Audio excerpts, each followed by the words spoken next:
¿Quiénes somos? ¿Quiénes somos? ¿Quiénes somos?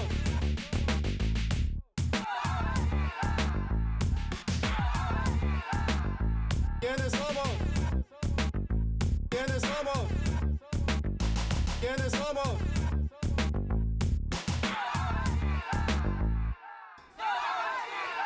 Welcome to CHIRLA TV, the immigrant voice. I'm your host, Edgar Aguilar, and today we're going to be discussing what is taking place with our southern border, as well as with the dismantling of the refugee program here in the United States. And for that, we have two wonderful guests. Recurring guest of the show, Anahita Pahani with We're All America. And first time in this show, we have Nana Gyamfi, who is the director of the Black Alliance for Just Immigration, or BAJI. Welcome to the show, both of you. Thank you for being here. Thank you. Thank you for having us again. And we have a special guest, Nana, with us. Thank you so very much for having me.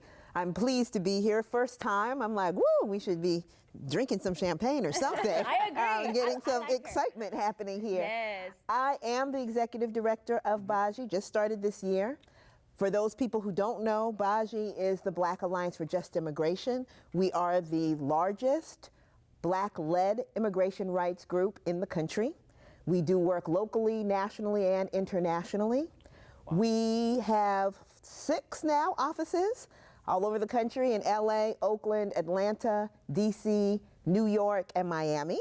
And we work with groups such as CHIRLA and other groups all over this country fighting on behalf of immigrants and on behalf of multi-generational African Americans. Well, thank you so much for that. It's incredible. It looks like you have a tremendous national impact. We do. Or at least we hope to. We try. We're like the little machine that can, right? We're not as big as some other immigration groups, but we definitely are at the forefront of the movements, not just for immigrant rights, but in general, in terms of racial, social, economic justice. And we are doing work again on the national level, but even on the local level, right in people's backyards. Can we talk a little bit more about the work that you do locally? Absolutely.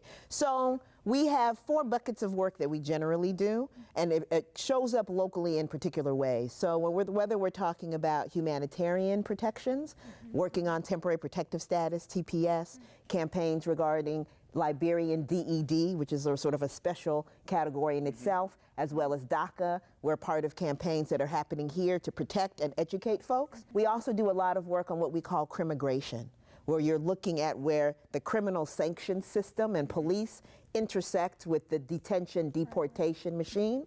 And so we're working, for example, with Reform Jails LA. And we were successful with that coalition in blocking a $3.5 billion jail construction right here in Los Angeles County. We work on issues of economic justice, letting our people know what's happening with issues such as public charge, as well as making sure that our communities are clear on what kind of benefits they have access to, because a lot of them don't know, and then helping our businesses and business folks to understand what's happening, helping people protect them on the job, those kinds of things. And then finally, all of what we do is rooted in the fight back against white supremacy and anti-blackness in particular. Yeah, I really want to take advantage that you're here, and really, we constantly hear about the topic of immigration having to do with the Latinx community. Can you highlight something that you want to let viewers know, how the Latinx community can also support the work that you do? Absolutely. So we have some issues that are in common, right? So when we talk about economic justice issues, we have those issues in common. Language access is an issue that we have maybe more than what you hear talked about in the Latinx community, although the Latinx community also has indigenous languages that are ignored, right? But with our African languages and languages such as Haitian Creole, you can imagine, just in my country of Ghana, we got more than 10 languages happening there, right? And so when you're looking at the almost 60 countries on the continent of Africa, and if you extend the description and the definition of Black beyond that, right? Beyond the continent of Africa and the Caribbean, now you're really talking about issues. And so those are some issues that we join with other groups to be able to talk about, but that are highlighted in a way for us that aren't for other folks. If you're looking at diversity visas, what 44 and a half, as I call him, describes as chain migration, right? These are all issues that deeply impact Black immigrants, but in particular, detention and deportation. Black immigrants are about 8% of this country. We're about 20% of folks who are detained. If you have a prior conviction of any type, as a Black immigrant, you are 76% likely to be deported. 76% of Black immigrants with prior convictions get deported. If you're Caribbean, it's 83%. If you're Jamaican, it's 88%. If you want to compare that to the Asian community, you're talking about 38%. Even what they describe as North American, which we know means Mexico, because they are not deporting Canadians, okay? That's even at 45%. Wow. So when you look at that difference, that's an issue that we really want to hit head on. And with Anahita, how is it the relationship began? It started, and how is it that you're working? We're All America and BAJI. So we were introduced to BAJI a few months back with the immigrants' right work that they do. And I, as the campaign We're All America, came in here into CHIRLA to try to bridge the different dynamics of the works that groups do. So when we have immigrants' rights work, we typically tend to focus on one sphere of work. So whether it's Latinos, whether it's Africans, whether it's LGBT, whether it's these different groups, we want to bring these groups together and not work in silos, right? So when we talk about working for social justice issues, we typically tend to only fight for our own. And I'm here to try to bridge that alliance, bring us all into one, because there is this one line that stuck with me, and it's, if all the minorities come together, we'll become the majority, right? And we will be larger than that 1% of what this United States represents. And so I think it's really important that we don't include politics in the work that we do, because we're fighting for social justice issues. And it's really important that we're looking at the long-term goals versus the short-term. Thank you so much for that. I'm going to have to close it out for a bit, but we'll be right back. We have really important topics that we want to keep moving forward with. ¿Quiénes somos? ¿Quiénes somos? ¿Quiénes somos? ¿Quiénes somos? ¿Quiénes somos? ¿Quiénes somos? Welcome back to CHIRLA TV. We're here with Nana and Anahita, talking about what's taking place with our asylum seekers, with our refugees, and overall the immigrant community. As we've heard this constantly here, this administration is constantly attacking immigrants, asylees, refugees. Just recently we heard that he's looking to reduce the number that are allowed into this country to seek asylum to 0, and right now he reduced it to a very minuscule number. What can we talk a little bit on that, and what the community is doing to counteract this? Yeah, so this administration is actually looking to reduce the number of refugee admissions once again. So each year, at the new fiscal year in October 1st, the president sets a refugee admissions number. Historically, we've resettled between 75 to 110,000 refugees. Last year, we had a historic low of 30,000 refugees. We've only resettled a little over 24,000. This year, it was just announced last night that this administration wants to propose 18,000 refugee admissions. And this is a historic low. This is less than 0.05% of all refugees in the world. So just to give a little bit of perspective, we have over 360,000 refugees and asylum seekers that have applied for asylum in the United States. And only 18,000 will be admitted for fiscal year 2020.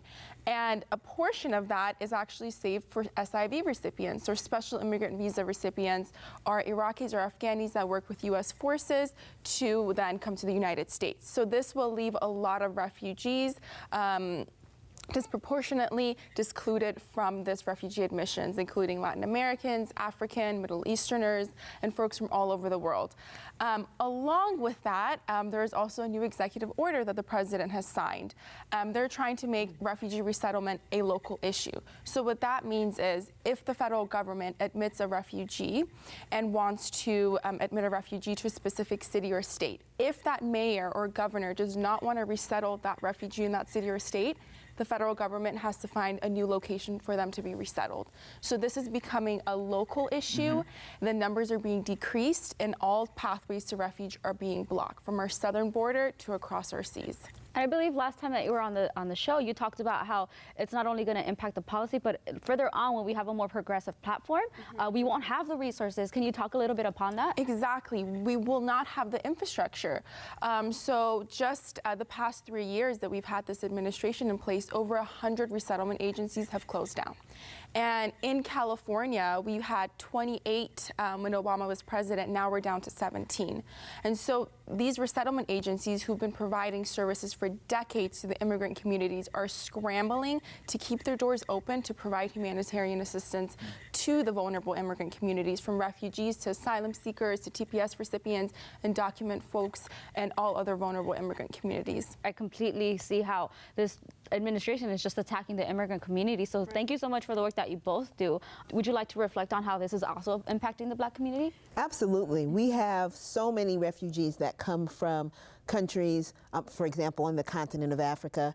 And I think it's an important point to make that there are many different reasons that folks become a refugee. Right. But almost all of those reasons have to do with U.S. and Western intervention and foreign policy. So people are not coming here because they want to take people's jobs, get their welfare, rape women, take drugs, and go to Disneyland.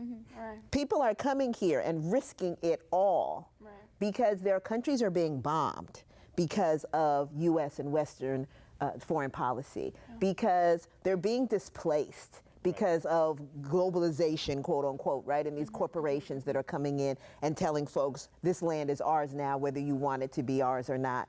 So this is what's happening to folks, and this is why you have, in particular with refugees from Black countries, but in general, folks that are coming here, and they believe, when you talk to folks, it's heartbreaking because they really believe that the United States is the land of the free and the home of the brave, and that its arms are out for their communities. And so to hear that we're cutting the refugee numbers in this kind of way in this country is really heartbreaking, not just for folks that are here, but for folks that are outside of this country. That's very real. And thank you so much for acknowledging all of that. We do have a lot of displacement. You mentioned it, the U.S. intervention, globalization, and also climate change, which is in part a result of these corporations just industrializing the whole world. And we just see that displacement now, which the U.S. is looking to deny, it just continues to deny. There's no global climate change, there's none of that. But the U.S. is in part responsible, if not heavily responsible, for all of what's happening. Absolutely. So, you know, when we're looking at why people are coming here, all roads lead back to the policies of the United States, of these Western countries, of capitalism, of industrialization, and of white supremacy. Absolutely. Well, we'll be right back here at CHIRLA TV to talk a little bit more about a refugee crisis. ¿Quiénes somos? ¿Quiénes somos? ¿Quiénes somos? ¿Quiénes somos? ¿Quiénes somos? ¿Quiénes somos? Welcome back, CHIRLA TV. We're moving on to a really important topic. So previously, we've actually had some of CHIRLA's attorneys that went to the southern border and worked with the Latinx community. But today, we want to really take up the space and talk about how it is that we also have Black migrants trying to become asylums through the southern border. Can you please introduce the topic and let us know a little bit about that situation? Absolutely. We were really surprised. It actually started around 2015 with the Haitian community, folks who were needing to flee as a result of the earthquake and the devastation that happened there. And because the United States was making it so difficult for folks to be able to come through in other ways, and especially with Haiti being so close, they left and went to other countries. Some were in the United States, but other countries in South America especially, Brazil, Argentina, Chile, Venezuela, countries like that, especially Brazil. As that government there changed, it became more inhospitable for them. So then they left and they walked, crossing 10 countries and 11 borders to get to the border between Mexico and the United States, and got stopped there.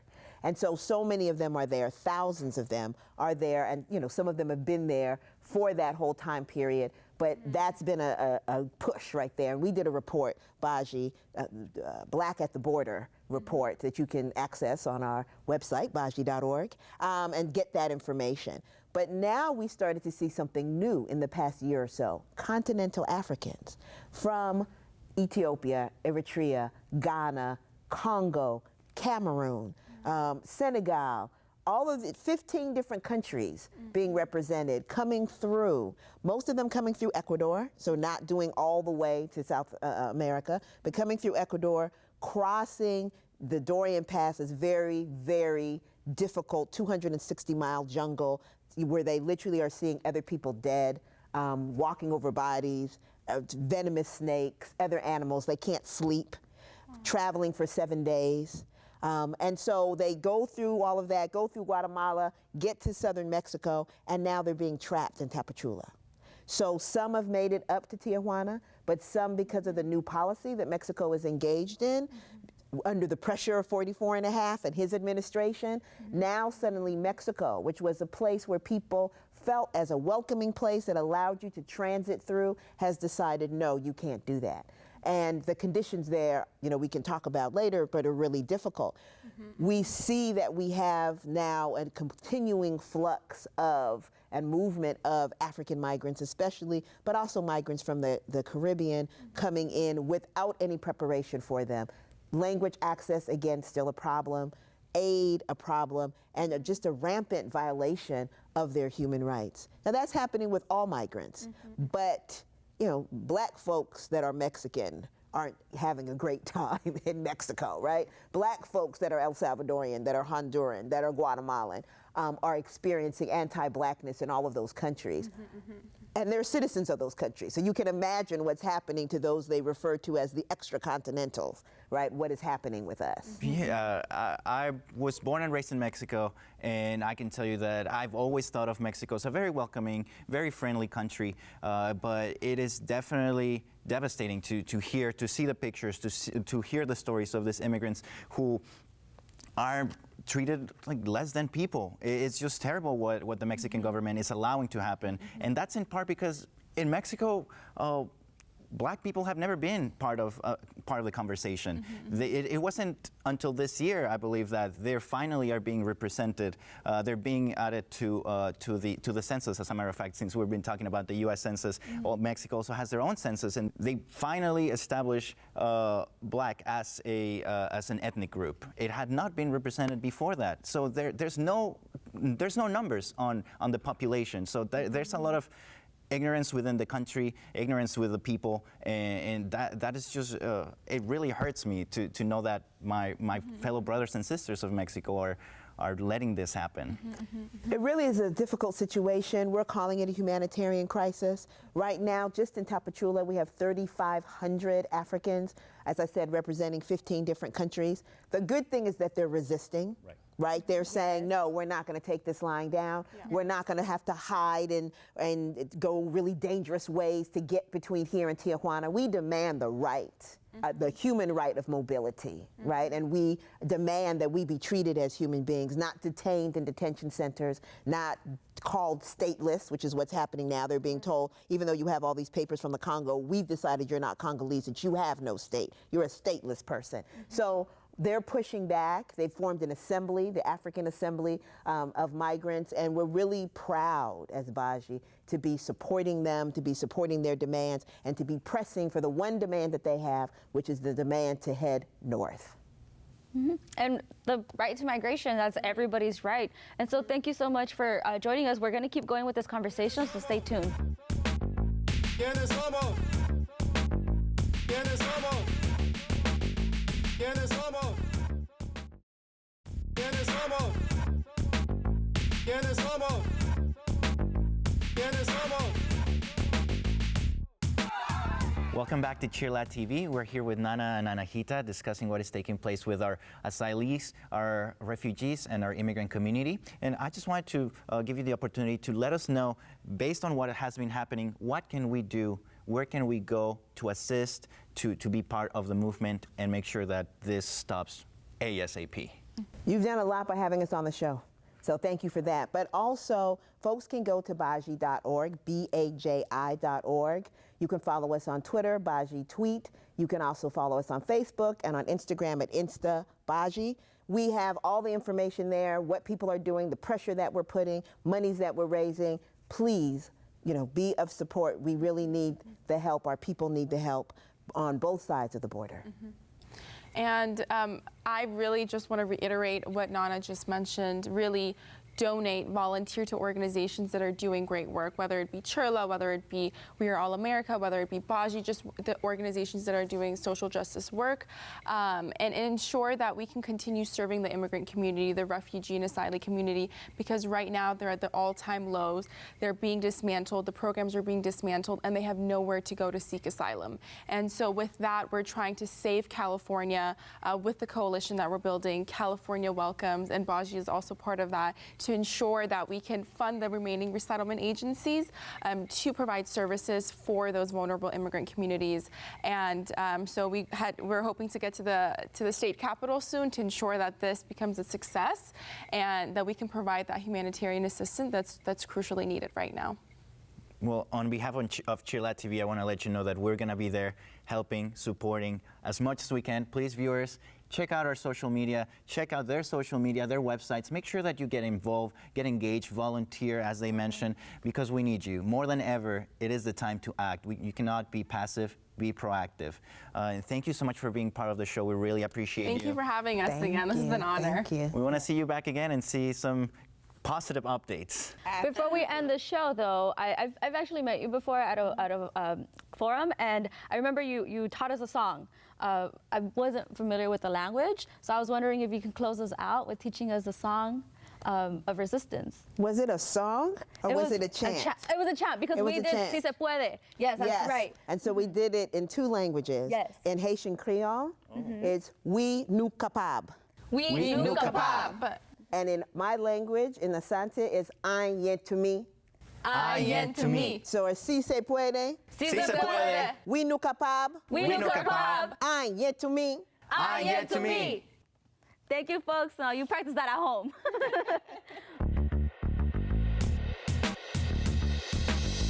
¿Quiénes somos? ¿Quiénes somos? ¿Quiénes somos?